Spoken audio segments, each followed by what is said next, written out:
27 ans, et avec 31, il est devenu chancelier. Nous sommes un pays très fédéral, nous avons 9 Länder, comme nous les appelons, et bon, toute la subsidiarité joue un rôle chez nous. J'y reviendrai peut-être encore un peu plus tard. Mais il faut peut-être aussi savoir où nous sommes placés dans cette Europe. Si vous regardez aujourd'hui, j'y reviendrai aussi un peu plus tard, Prague, la capitale de la Tchéquie, est plus à l'ouest géographiquement que Vienne, par exemple. Où il faut peut-être aussi savoir, ce qui est important aussi, que la distance entre Vienne et la frontière Ukraine est plus courte qu'entre Vienne et l'ouest de l'Autriche, Bregenz, qui est d'ailleurs la ville d'où je proviens. Ce ne sont que 400 km jusqu'à la frontière ukrainienne. Et ça a peut-être une importance encore plus grande d'aujourd'hui même, avec tout ce qui se passe dans cette région-là. Souvent, je demande aussi, qu'est-ce que vous associez avec l'Autriche? Si je dis Autriche, qu'est-ce que vous associez? Et pour la plupart du temps, je dois avouer, bon, c'est Mozart justement, c'est la musique, c'est Sissi, c'est Schönbrunn, c'est peut-être encore l'Empire austro-hongrois, c'est parfois encore la neutralité chez nous. C'est le ski, les montagnes, les petits villages paisibles, etc. Mais je crois ce que je voudrais un peu dire ou démontrer, ce qui est important pour nous aujourd'hui est aussi le regard en avant. Ce n'est pas seulement justement l'histoire et ce n'est pas seulement la culture, bien que j'avoue, je crois que nous sommes vraiment une grande puissance dans le domaine de la culture, mais nous voulons quand même aussi montrer que nous avons le regard dirigé dans l'avenir. Nous sommes un pays avec une économie qui boom. Nous sommes un pays avec une industrie high-tech très développée. Nous avons une économie qui est orientée vers l'export. 6 sur 10 euros nous gagnons à travers l'export. Il y a des milliers et des milliers de places de travail qui sont garanties à travers l'export. Nous sommes le 3e plus riche pays de l'Europe en termes de produit intérieur brut par habitant, mesuré en standard, de pouvoir d'achat pour être précis. Pour comparaison, je fais la comparaison quand même, la France se trouve sur la 11e place en comparaison. Nous avons, et ceci est aussi très important parce que nous faisons aussi beaucoup de présentations pour les investissements en Autriche. Nous avons un des plus bas taux de chômage en Europe, 5,5%, et pour les jeunes, c'est même pas 10%. Et, je le dis aussi, nous avons un temps de grève que les plus courts en Europe. Nous les comptons en minutes et non pas en heures. Je crois que c'est aussi très important pour nous, la paix sociale, avec un système très élaboré entre les différents groupes d'intérêt est très développé. Nous avons cette culture de discussion entre ces différents groupes d'intérêt. Nous avons des entreprises qui sont des world leaders que vous trouvez partout dans le marché mondial, et parfois avec des places vraiment exclusives. Peut-être on ne sait pas, par exemple, que Red Bull, que vous trouvez partout maintenant, est une compagnie autrichienne. Swarovski est peut-être mieux connu, mais on ne sait pas toujours que c'est autrichien. Si vous achetez Swarovski dans les aéroports, nulle part est marqué Made in Austria. Je crois que c'est un peu la politique aussi de l'entreprise, peut-être. Nous avons donc beaucoup de hidden champions. Nous avons beaucoup, peut-être pour vous donner aussi une idée, où est-ce que vous trouvez cette high-tech en France aussi à travers des entreprises autrichiennes. J'ai quelques exemples peut-être que j'ai emmenés. Par exemple, à la Fondation Louis Vuitton à Paris, vous trouvez les poutres principales. Je ne sais pas si vous avez jamais vu l'architecture là-bas. Ce sont des poutres en bois qui viennent d'une scierie autrichienne et du bois de l'Autriche, sélectionné vraiment suivant l'altitude où ce bois pousse pour qu'il puisse assurer cette masse volumique pour être placé dans ces voûtes. Vous avez par exemple aussi la Philharmonie de Paris. Les éléments de construction en acier viennent de l'Autriche, mais surtout, nous sommes très fiers que l'orgue, qui est vraiment remarquable, est une construction d'une compagnie autrichienne. Vous trouvez Swarovski à Versailles. Ils ont une coopération depuis 30 ans, plus de 30 ans, avec le château de Versailles. Vous trouvez dans le Louvre, à l'aile du Louvre, qui est dédié à l'islam et à l'Orient méditerranéen, vous trouvez une aile, une construction métallique. Je ne sais pas si vous avez déjà vu. C'est produit aussi d'une compagnie autrichienne, et peut-être pour venir un peu plus dans la région, à Lyon, la passerelle de la paix, à l'entrée du nord de la ville, est une construction autrichienne qui est connue. Et bon, je vais aussi un peu dans le ski, dans le tourisme. Si vous allez dans les centres touristiques de ski, vous trouverez de plus en plus Doppelmayr, qui est un des leaders mondiaux. Et maintenant, je crois que vous en avez dans le Val-Morel, des stations qui sont construites par Doppelmayr, mais aussi les solutions de contrôle d'accès pour les parkings, pour des stades et surtout pour des stations de ski viennent de la compagnie Ski Data. C'est aussi une compagnie autrichienne. Donc là, peut-être quelques petits exemples où vous trouvez maintenant des techniques très sophistiquées d'entreprises autrichiennes qui sont vraiment des world dealers. Avec la France, nous avons un échange commercial très très important. La France est pour l'Autriche le troisième partenaire en Europe pour les exports. Nous avons des importations depuis la France en 2017 de presque 4 milliards d'euros et les exportations vers la France de plus de 7 milliards. Donc nous exportons plus vers la France que nous importons de la France. Mais nous sommes aussi des partenaires dans beaucoup d'autres domaines, notamment dans la politique et surtout en ce qui concerne maintenant notre Europe. Si je parle des relations entre la France et l'Autriche, des relations bilatérales, je dis toujours, nous n'avons pas vraiment de problème. Ce qui nous intéresse, ce qui est d'un intérêt commun, c'est justement notre Europe et le futur de notre Europe. Monsieur le professeur, vous avez déjà mentionné, nous ne sommes pas fondateurs de l'Union européenne, mais nous sommes membres depuis 1995 et nous assumons maintenant la troisième présidence. Et je dois dire, je peux dire que nous avons un gouvernement, je le dis vraiment très clairement, un gouvernement et une population qui est très orientée vers l'Europe, très européenne. Et pour nous, si nous assumons la présidence de l'Union européenne, ça veut dire pour nous tout d'abord justement un service au profit de nos communautés, notre communauté d'intérêts et de valeurs. C'est important pour nous de le dire. C'est pour nous aussi avoir une oreille attentive aux préoccupations des populations et faire des propos et des approches communes qui sont réalistes.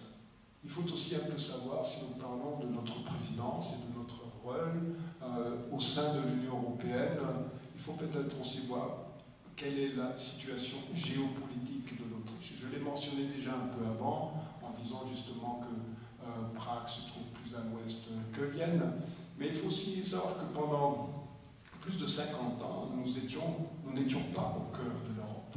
Nous étions pratiquement à la frontière frontière avec un fil barbelé, avec des voisins difficiles. D'ailleurs, nous sommes le pays en Europe avec le plus de voisins, le plus de frontières. Nous avons des frontières avec 8 pays différents. Et donc, à l'est, le fil barbelé, et ce n'est qu'en 1989, pratiquement, que nous sommes revenus au centre dans l'Autriche. Il faut, je crois, aussi savoir que, bon, j'ai mentionné aussi toute la dimension de l'Est avec l'Ukraine, qui a de l'importance peut-être encore plus grande aujourd'hui, donc des préoccupations qui sont peut-être même plus grandes chez nous, en voyant ce qui se passe en ce moment dans cette région.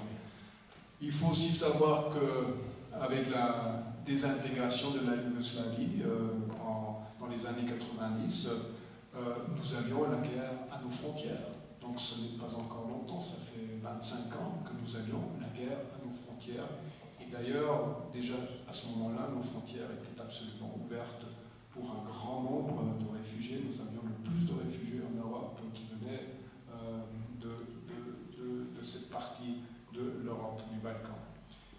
Nous sommes donc, je crois, vraiment situés au carrefour, dans un carrefour géographique, politique et économique et culturel de l'Europe. Et ce qui explique aussi que l'Autriche est vraiment attachée depuis des décennies à créer des passerelles et à rechercher le dialogue avec ses partenaires en Europe, en ayant toujours ce rôle qui est important pour nous de conciliateur honnête, et ça aussi durant notre présidence. Il faut, je crois, aussi voir l'histoire de l'Autriche avec l'Union.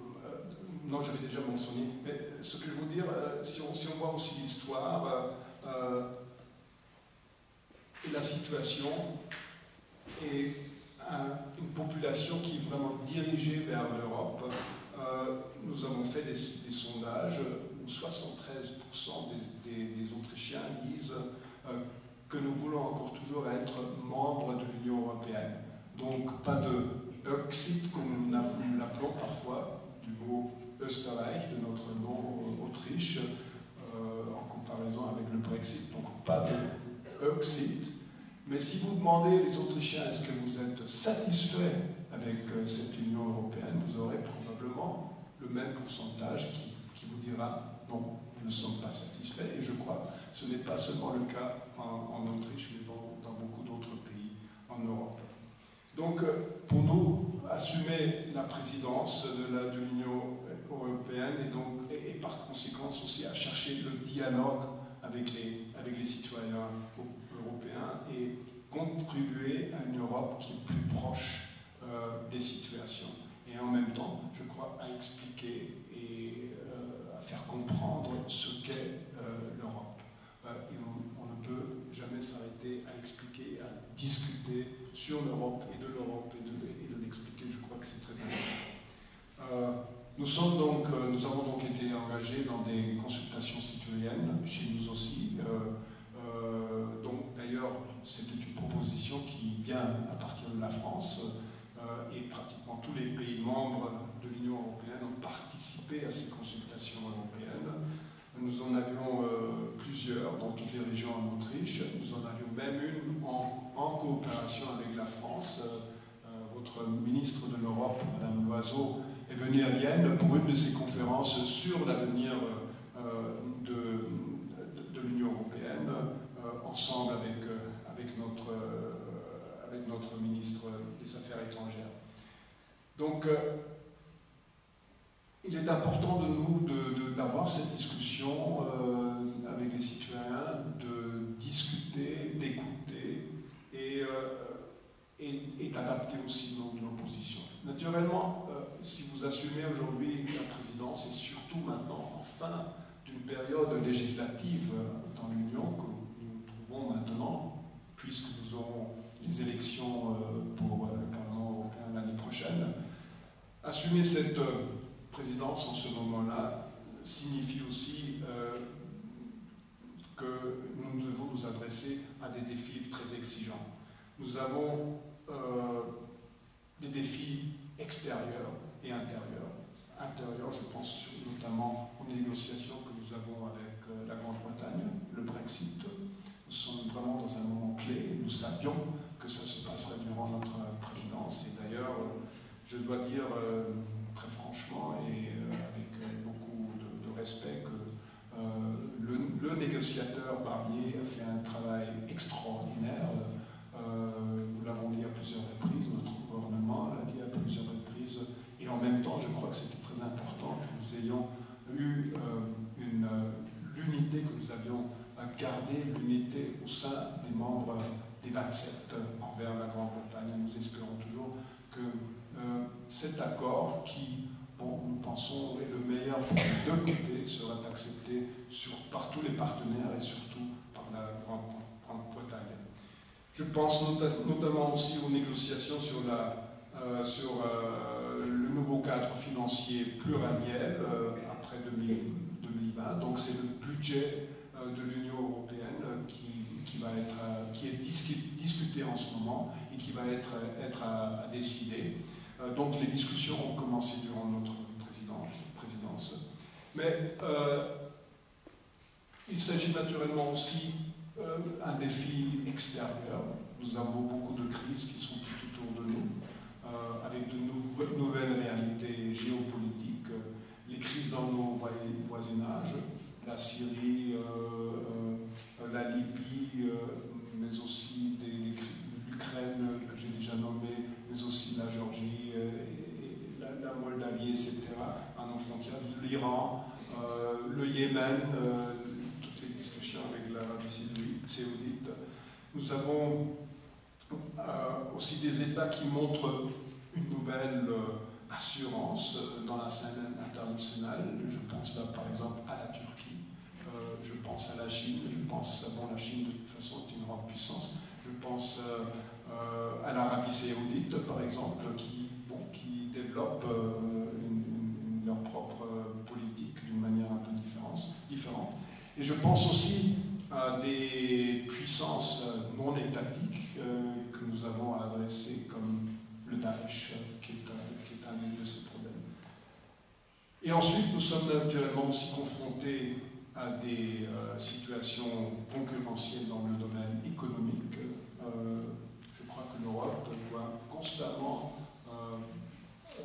développer sa compétitivité dans le domaine économique. Nous faisons face aujourd'hui à une crise économique, surtout entre la Chine et les États-Unis. Votre ministre des Finances et de l'économie, Le Maire, a même parlé d'une guerre froide économique qui a des conséquences pour le monde entier. Donc l'Europe doit s'adresser à tous ces conflits.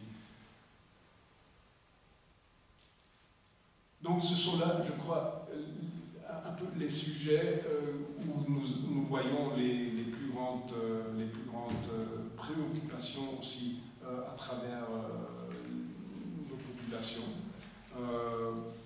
Et nous avons efforcé pendant notre présidence, nous avons encore un peu plus d'un mois à aller, à vraiment faire avancer ces agendas durant cette période législative. Mais ce n'est pas seulement faire avancer les dossiers de routine, c'est aussi la discussion sur l'avenir de l'Europe, comment nous allons former cette Europe de l'avenir dont nous avons discuté. Dans ce contexte, nous pensons que notre politique est surtout dirigée envers une situation où nous devons justement regagner, je pense, la confiance de nos citoyens. Comme je l'ai dit avant, 73% des Autrichiens disent oui à l'Europe, mais non, mais nous ne sommes pas satisfaits avec cette Europe.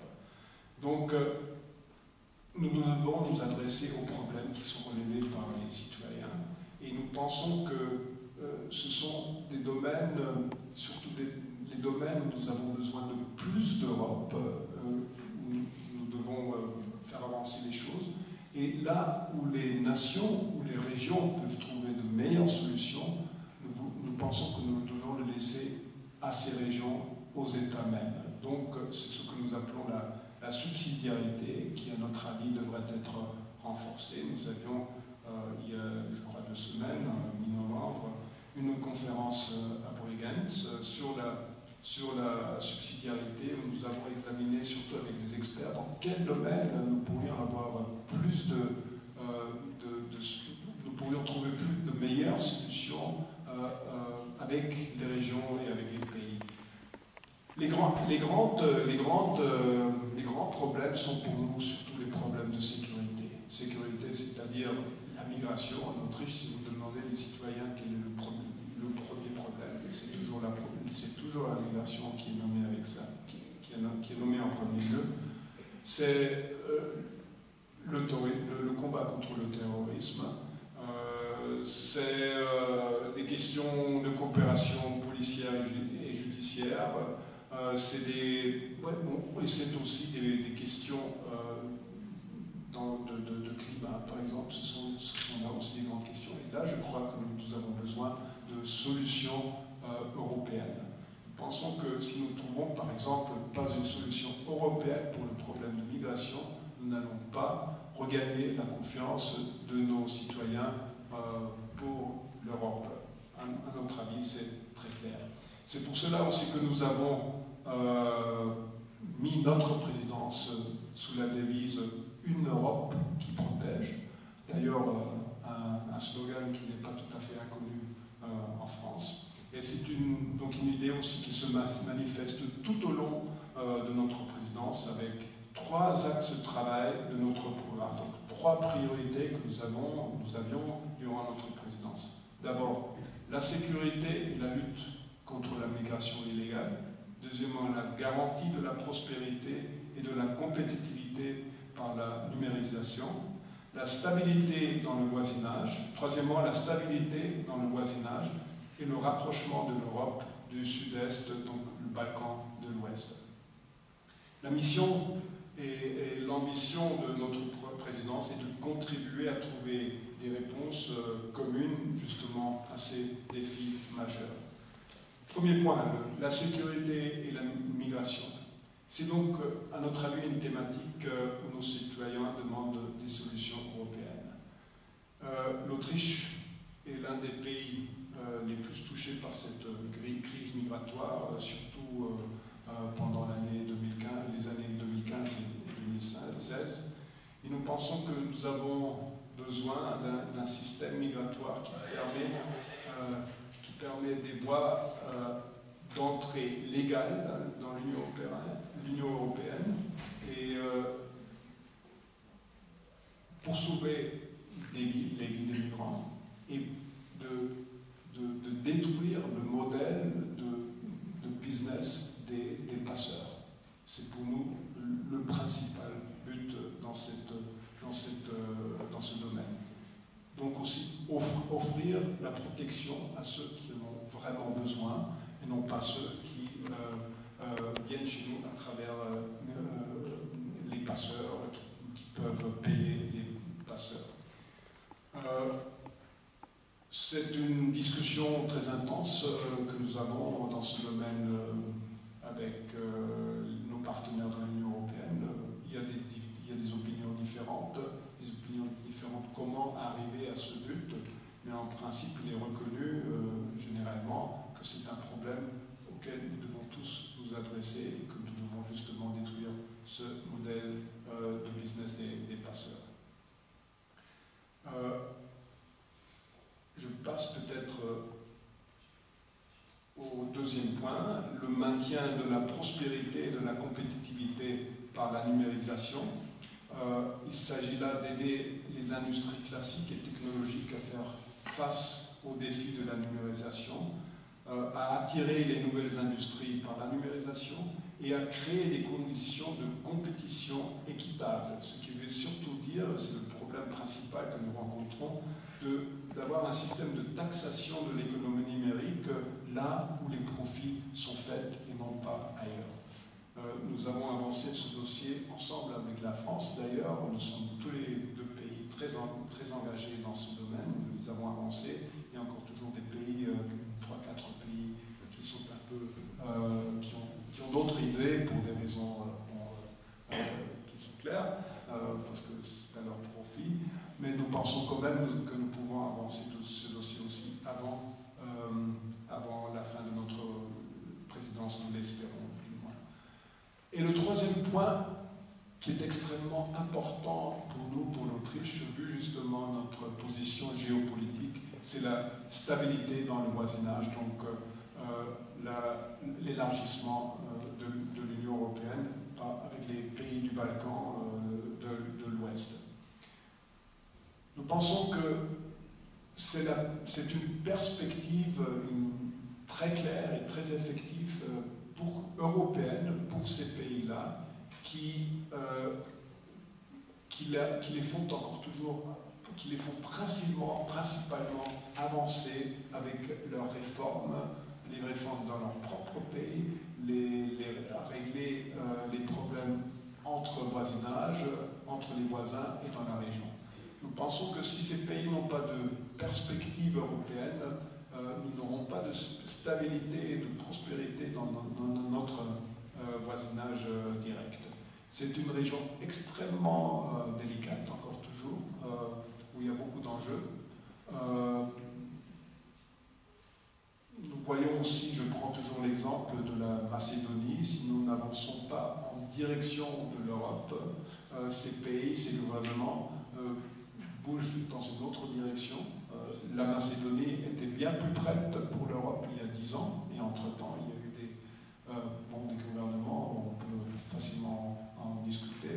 L'ancien Premier ministre est maintenant en exil, asile, je ne sais pas comment on va nommer ça, en Hongrie.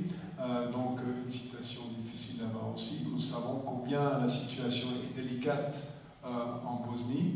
Nous savons combien elle est délicate au Kosovo et entre le Kosovo et la Serbie. Donc sans perspective européenne très claire et effective, nous ne pensons pas que ces pays vont avancer. Il est clair qu'ils doivent faire le devoir et qu'en même temps, l'Europe doit aussi se développer pour pouvoir absorber une nouvelle fois, ce qui n'est pas facile, ces pays-là. Mais sans devenir membre de l'Union européenne, nous pensons que l'Europe ne sera pas finie et la stabilité de l'Europe sera toujours en danger.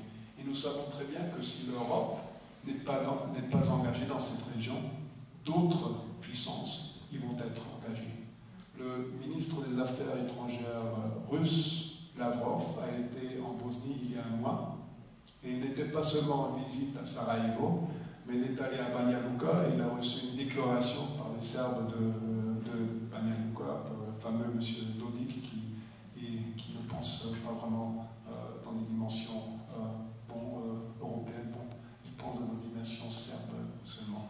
Donc, et ce n'est pas seulement la Russie, c'est aussi la Chine, c'est la Turquie, c'est l'Arabie saoudite, etc. Donc, je crois que cet engagement de l'Union européenne est extrêmement important. Et là, nous sommes d'un avis semblable avec le gouvernement français, que l'engagement de l'Europe dans cette région était absolument important. Voilà peut-être en très court donc les grands axes de travail de notre présidence. Nous pensons que nous sommes en ce moment dans une période où les tensions, même en Europe, au sein de l'Union européenne, ont plutôt augmenté que diminué. Donc nous avons pensé que notre rôle est vraiment, et nous sommes engagés dans cette direction, notre devoir était vraiment d'essayer de renforcer ce qui nous unit et non pas ce qui nous divise. Donc même si nous avons des différences dans beaucoup d'opinions, dans la politique, parfois même en ce qui concerne des valeurs, nous pensons qu'il est très important d'involver tous les pays, de travailler en ce qui nous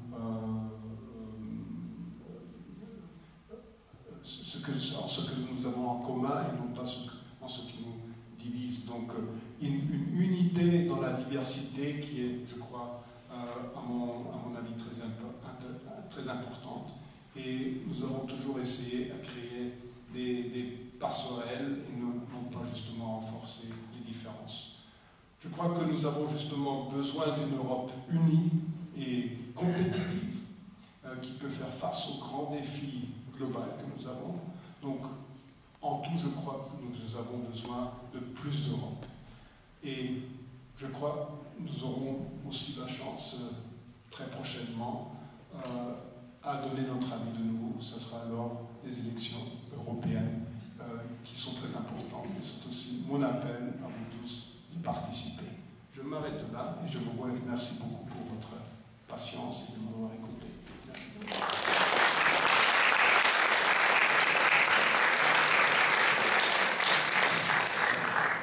Il y a certainement des questions et ceux qui veulent s'exprimer. Bonjour. L'Autriche a une neutralité et que pense l'Autriche par rapport à l'initiative d'une défense européenne? Oui, oui, c'est toujours la première question qui est la plus difficile à déclencher en quelque sorte. C'est une question où il y a encore beaucoup de discussions sont en cours et je crois qu'avec la situation dans laquelle nous nous trouvons en ce moment, avec les États-Unis et tous les défis internationaux, nous pensons que l'Europe doit répondre avec plus d'assurance, de self-confidence, comme on dit. Dans le domaine de la défense, il y a encore beaucoup de possibilités de marge. Pour nous, pour l'Autriche, nous avons la neutralité, une neutralité qui nous demande à ne pas participer à des comment on appelle ça, l'OTAN et des organisations internationales, des organisations militaires. Donc nous participons à toutes les possibilités de coopération militaire tant que nous ne sommes pas membres. Nous aurions un problème si nous avions une armée européenne à laquelle nous devrions adhérer. Donc notre politique est de renforcer les coopérations où nous pouvons, de coopérer avec l'OTAN. Nous sommes en coopération très étroite avec l'OTAN, avec beaucoup de projets, des experts, de l'entraînement, etc., que nous faisons avec l'OTAN, sans être membre de l'OTAN. Donc, notre idée est, comme un premier pas, de développer les coopérations, d'intensifier les coopérations qui sont possibles. Nous sommes par exemple très pour le fonds de défense qui a été établi, donc aussi acheter européen, de ne pas dépendre d'autres pays, par exemple. Je crois que ça serait déjà un grand pas. Pas comme les Belges. Il y a d'autres pays. Et d'autres pays. Donc acheter européen, d'avoir des armes qui sont compatibles, etc. La Rapid Reaction Force, la force de réaction rapide, on pourrait encore la renforcer. Donc, mais là, c'est toujours une contribution pour un événement, pour une situation spéciale où nous sommes prêts à contribuer. Le problème, la limite pour nous sera toujours là où nous avons un problème avec la neutralité. Allez-y. N'hésitez pas à poser des questions. Justement, est-ce que vous pensez que l'Allemagne doit augmenter sa contribution à l'Europe, ou même la réaliser? Contribution à La l'Europe. contribution militaire. Ah, militaire, oui, parce qu'à l'Europe. Un militaire ou l'OTAN. Je peux vous donner une réponse, donc je ne peux pas vous donner la réponse pour l'Allemagne, mais je vais peut-être vous répondre avec une réponse que j'ai reçue hier par votre ministre des Armées, pas de la Défense, des Armées. À la question comment peut-on renforcer la coopération avec l'OTAN, elle m'a dit bon, franchement, en augmentant les budgets pour l'OTAN. Faire exactement ce que Trump nous demande. Donc ça renforcerait aussi notre capacité européenne de défense au sein de l'OTAN. Donc, je dirais oui, bien que c'est facile pour moi de dire oui, d'augmenter les contributions, comme nous ne sommes pas membres, nous ne sommes pas demandés de le faire, et que, je dois l'avouer, notre budget pour